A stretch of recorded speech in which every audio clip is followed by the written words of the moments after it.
Minus करना है, less करना है आपको 15 दिन की सेल।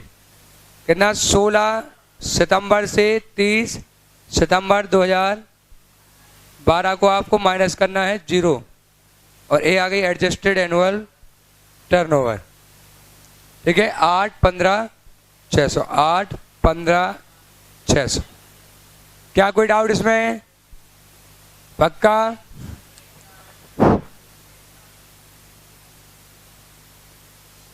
ये आ गया पक्का? हाँ, बाकी मैंने मैच करा दिया। कोई ना सुन पाया हो तो नोट कर लो, हम इससे ज़्यादा टाइम तो क्या, मतलब ऑलमोस्ट सारा डिस्कस कर ही लिया, तुम उसको कर लेना, कुछ बचा नहीं उसमें। आंसर बता देता हूँ, पहले नोट कर लो जिनका ना हुआ हो। शॉर्ट सेल मैंने बताया था 60,600, 60,600 की शॉर्ट सेल है। जीपी की रेट 20% है। लॉस का अमाउंट 12,120 आया। इस पर हमने एवरेज क्लॉज अप्लाई करा और 7,430 है आंसर। 7,430 आया क्या? पक्का?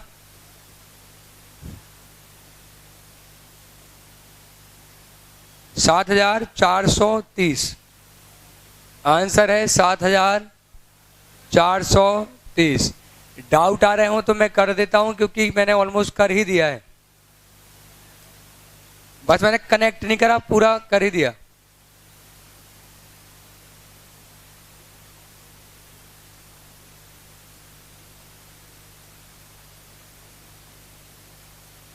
आ गया यहां सभी का? आ गया तुम लोगों का?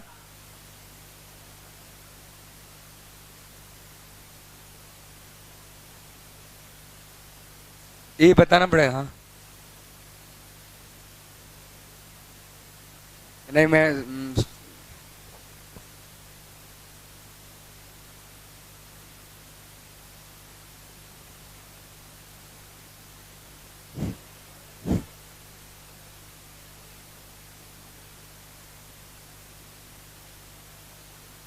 उस क्वेश्चन में बस एक कारण से रुक रहा हूं मैं कि आईसीआई का आंसर आ जाएगा ना, तो जो अजम्पशंस वगैरह रहते हैं वो हो जाएंगे, नहीं तो फिर दोबारा डिस्कस करना पड़ेगा। समझो वो क्या होता है, बहुत सारी चीज़ों में गलत सही अजम्पशन लगते हैं, बस इसलिए मैं रुक रहा हूँ कि वो नॉर्मल क्वेश्चन है, ऐसा उसमें कुछ नहीं है कि उसको नहीं करा जा सकता। अब पता नहीं कब तक आएगा, तो एक बार ही करा दूंगा। उनके अजम्पशंस चेंज हो गए तो पूरा कहानी बिगड़ जाएगी। जो क्वेश्चन नवंबर 18 में आया था, तो एक बार आईसीआई के सजेस्टेड आ जाए तो उस हिसाब से करा दूंगा जैसा वो कर रहे होंगे।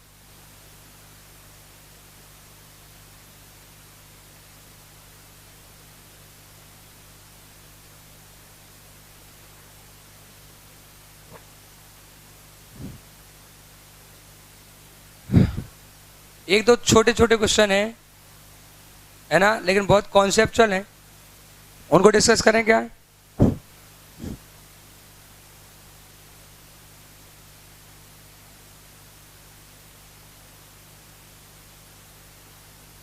उनको इग्नोर भी कर सकते हैं, 3-4 2 नंबर के आते हैं वो, लेकिन अच्छे भी हैं वो।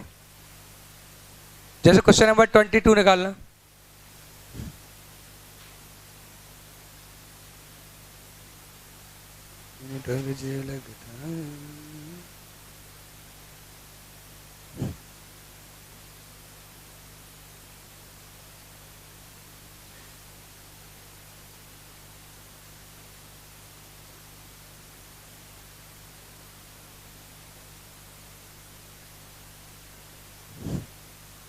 मिल गया? ये क्वेश्चन नंबर 10 का आया है 4 नंबर में, है ना। क्वेश्चन छोटा है लेकिन अच्छा है, तो डिस्कस कर लेते हैं क्या हो रहा है इसमें। स्पेशल बना लेना, देख लेना एक बार, एग्जाम टाइम लिख दूं, देख लेना इसका सॉल्यूशन एक बार। छोटा सा क्वेश्चन है लेकिन देख के जाना है आपको। इसमें लिखा a trader intends to take a loss of profit policy with indemnity period of 6 months। एक ट्रेडर ने, ये वाला क्वेश्चन मैं कॉपी में चेक करूंगा, है ना, जो अपन ने बोर्ड में करा। तुम नहीं कर पाए हो तो कर लेना, मुझे चाहिए कॉपी में, है ना, नहीं तो तुम उसको छोड़ दो। हाँ हाँ, मैं कल चेक करूंगा ही, मतलब है ना, कर लेना अच्छे से। अगला देख लें वो क्वेश्चन जो हम पढ़ रहे हैं 22। A trader intends to take a loss of profit policy with indemnity period of 6 month. कितना इंडेमनिटी पीरियड रखने वाले हैं वो? 6 महीने का। मिल गया क्वेश्चन सभी को? However he could not decide the policy amount, लेकिन उसको समझ नहीं आ रहा कि कितने रुपए की पॉलिसी ले लें। मतलब क्वेश्चन क्या पूछा जाने वाला है कि पॉलिसी अमाउंट कितना होगा कि उसके सारे लॉस कवर हो जाए, है ना। तो एवरेज क्लॉज के हिसाब से दिमाग लगाना पड़ेगा कि, है ना, कि कितना अमाउंट रखें कि कोई एवरेज क्लॉज टाइप की दिक्कत ना, सब कवर हो जाए। So from the following detail suggest the policy amount. Turnover in the last financial year, 4.5 lakh का उसका टर्नओवर था पिछले साल का, ठीक है। Standing charges in last financial year, 90,000 के पिछले साल के उसके खर्चे थे। Net profit earn in last year was 10% of turnover. पिछले साल का जो नेट प्रॉफिट था वो टर्नओवर का 10% था। कितना है टर्नओवर? 4.5। मतलब नेट प्रॉफिट कितना हो गया? 45,000। And the same trend expected in subsequent year, यही लग रहा है कि अभी भी नेट प्रॉफिट 10% ही आएगा। इंक्रीज इन टर्नओवर एक्सपेक्टेड है 25%। 25% का टर्नओवर बढ़ जाएगा, लेकिन तो जो पिछले साल की सेल है इस बार की सेल उससे 25% ज़्यादा हो, ठीक है। To achieve additional sales trader has to incur additional expenditure of 31,250। अगर कभी आग लगती है या जो भी एडिशनल सेल उसको अचीव करनी पड़ेगी, मतलब एडिशनल एक्सपेंडिचर है, तो कितने हैं एडिशनल एक्सपेंडिचर? 31,250। तुम क्वेश्चन को एक बार और पढ़ लो और तुम एक बार दिमाग लगाओ कि कैसे इसको सॉल्व करना है और जल्दी से निपटा दो।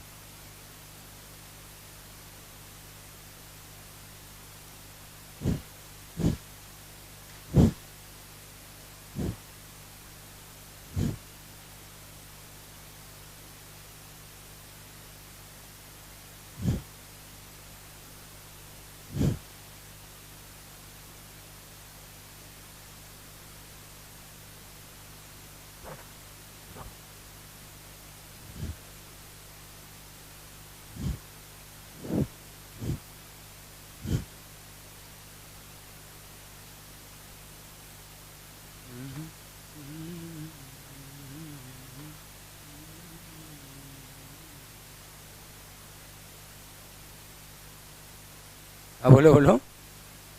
हाँ वो तो बता, तुम्हें एक बार रीड तो कर लो, तुम्हें समझ तो आए कि करना क्या है, शुरू कहाँ से करना है।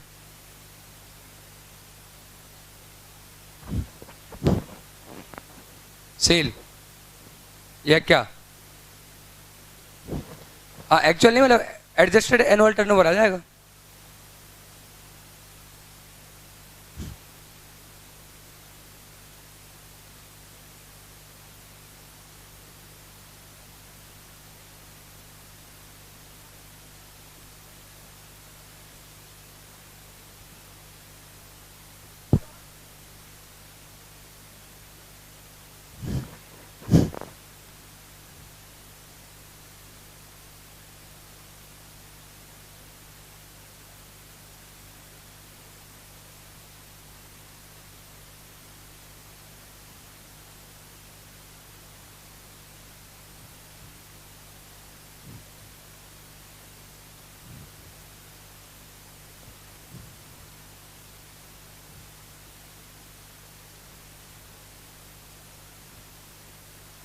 चलो बताओगे? कुछ समझ आ रहा है क्या करना है? हाँ क्या?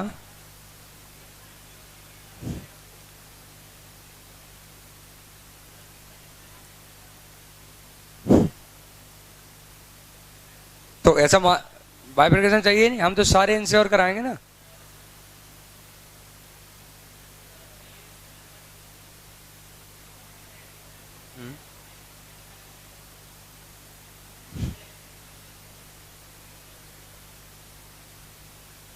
नहीं ठीक कर रहे हो, लेकिन मतलब फाइनल है।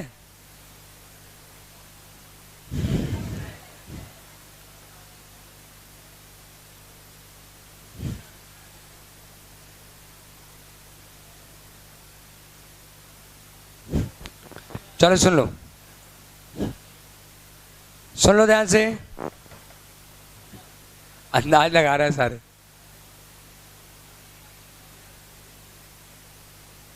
हाँ करेक्ट है।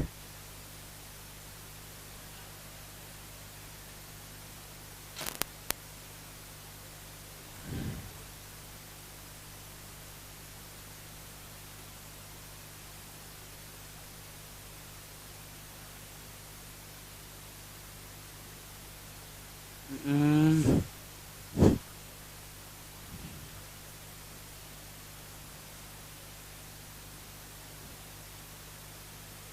चलो सुन लो ध्यान से। देखो हम सबसे आखिरी में निकालते हैं क्लेम। वो कैसे निकालते हैं जो भी। अच्छा, पांचवा स्टेप क्या होता है हमारा? Loss of profit plus additional expense minus saving in insured standing charges. इतना हम क्लेम मांगते हैं, हम इतना क्लेम मांगना चाहते हैं, लेकिन वो एवरेज क्लॉज के वजह से क्या हो जाता है, कम हो जाता है। जब हमें पॉलिसी लेनी है तो क्या हम ऐसी सिचुएशन बनने देंगे कि एवरेज क्लॉज आए? हम तो ऐसी पॉलिसी लेंगे ना कि सब कुछ कवर हो जाए। फिर भी चलो, एवरेज क्लॉज का मतलब क्या होता है? जो भी यहाँ से क्लेम आता है, क्लेम इनटू पॉलिसी का amount divide by A80 into GP. अगर हम A80 इंटू जीपी के बराबर पॉलिसी ले लें तो क्लेम क्या हो जाएगा, कवर हो जाएगा, है ना। और एडिशनल को हटा के, अब विजय सर है ऊपर, उनको बोलना रुकना, मैं आ रहा हूँ, उनको टाइमिंग डिस्कस करनी पड़ेगी कल की। देखो फिर आप इतना कवर कर लो कि जितना आपका लॉस ऑफ प्रॉफिट होने वाला हो वो भी मिल जाए आपको, और जितना एडिशनल एक्सपेंस होने वाला है वो भी मिल जाए आपको, और कोई एवरेज क्लॉज अप्लाई ना हो। सेविंग हो रही है क्या? नहीं हो रही। तो बताओ लॉस ऑफ प्रॉफिट कितना? तो जितने की सेल होने की संभावना है उस पर आप जीपी निकालो तो पूरा हो गया लॉस। और जो भी एडिशनल एक्सपेंस है, कितना एडिशनल एक्सपेंस है? 31। कितनी सेल होने की संभावना है? पिछले साल कितनी हुई थी? 4 लाख हुई थी पिछले बार, और इस बार 25% ज़्यादा होना, इतनी सेल होगी। और इतनी सेल पर हमें कितना जीपी चाहिए? तो 10%, तो नेट प्रॉफिट है प्लस इंश्योर्ड स्टैंडिंग चार्जेस भी हैं। तो जीपी की रेट निकाल लेना पहले, कितनी आ रही थी? 4,50,000 डिवाइड 45,000 प्लस 90,000, 30%। तो हम इस पे 30% कवर कर लें तो इतना अमाउंट हमें कवर करना है लॉस ऑफ प्रॉफिट का। कितना? 1, और इतना एडिशनल एक्सपेंस का। सेविंग कुछ नहीं हो रही, एवरेज क्लॉज लगेगा नहीं क्योंकि हम पूरी पॉलिसी ले रहे। तो कितना? 2 लाख रुपए की हम पॉलिसी लेंगे।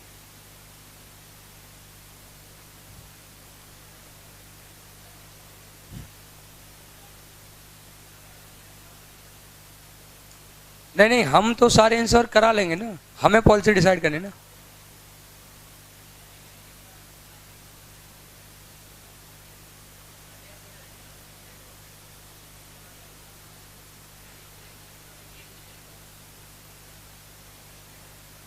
और फिर खर्चों को हम इंश्योरेंस नहीं कराएंगे, ये तो केवल नेट प्रॉफिट का इंश्योरेंस हुआ ना।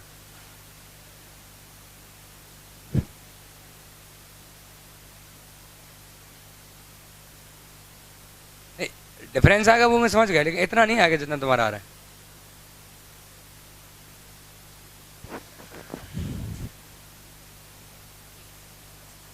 हाँ एक मिनट रुकना, बता रहा हूँ। ये 450 प्लस 25% कितना हुआ था?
ओके, कोई डाउट तो नहीं? हाँ, इसमें मैं लिखवा दे रहा हूँ ना।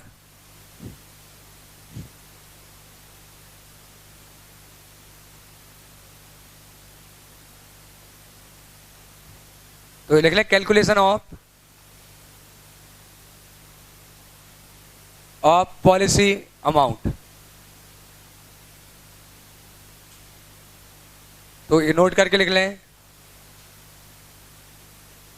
We will take the policy for an amount, हम पॉलिसी लेंगे फॉर एन अमाउंट, ऐसे अमाउंट की विच विल कवर, क्या कवर करेगा? Net profit, all standing charges, net profit on current year's sales. जैसे हम क्या बोल रहे हैं, एडजस्टेड एनुअल, करंट ईयर की सेल पे कितना प्रॉफिट होने की संभावना है वो आप कवर करोगे, या पिछले साल कितना हुआ था वो? इस साल की पॉलिसी इस साल के हिसाब से लोगे। So which will cover net profit on current year sale, all standing charges, all करेंगे या केवल इंश्योर्ड? प्लीज ध्यान से समझना, मुझे पॉलिसी लेनी है तो मैं क्या पहले से ही प्लान, मैं तो मैक्सिमम बताऊंगा ना कि ये भी खर्चा कवर हो जाए, वो भी कवर हो जाए, नेट प्रॉफिट भी कवर हो जाए, इतनी पॉलिसी ले लो। So all standing charges and additional expenses, कि मेरा एडिशनल एक्सपेंस कवर हो जाए, नेट प्रॉफिट कवर हो जाए और खर्चे कवर हो जाए। So policy amount will be expected sales in current year into GP rate। अभी अपन ने एक्सपेक्टेड सेल निकाली है, मैं लिख दे रहा हूँ, फिर वो वर्किंग नोट में आएगा। कितनी एक्सपेक्टेड सेल निकाली है हमने? हाँ, 5,62,500 समथिंग, तो 4 लाख का 25%, 4,50,000 का 25% इनटू जीपी की रेट कितनी निकाली हमने? 30%। ये सब हम वर्किंग में करेंगे, है ना? ये वर्किंग नोट बना देंगे। इसका कहाँ से आया? ये आएगा वर्किंग नोट नंबर वाले 1 बना दो।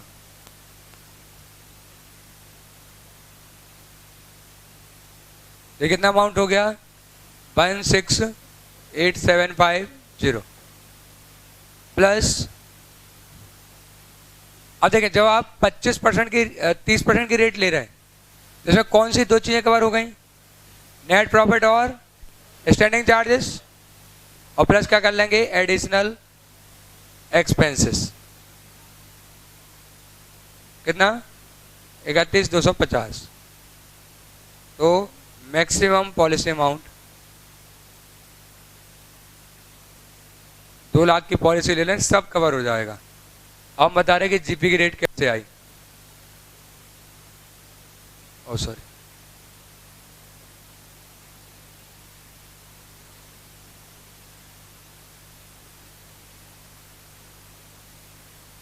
Number 1, calculation of GP rate. तो जीपी रेट क्या आ जाएगी?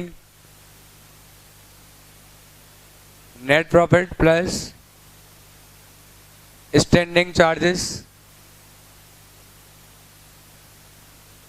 अब हम इंश्योर्ड लेंगे, लेकिन हम कौन से इंश्योर्ड करा लेंगे? सारे, है ना?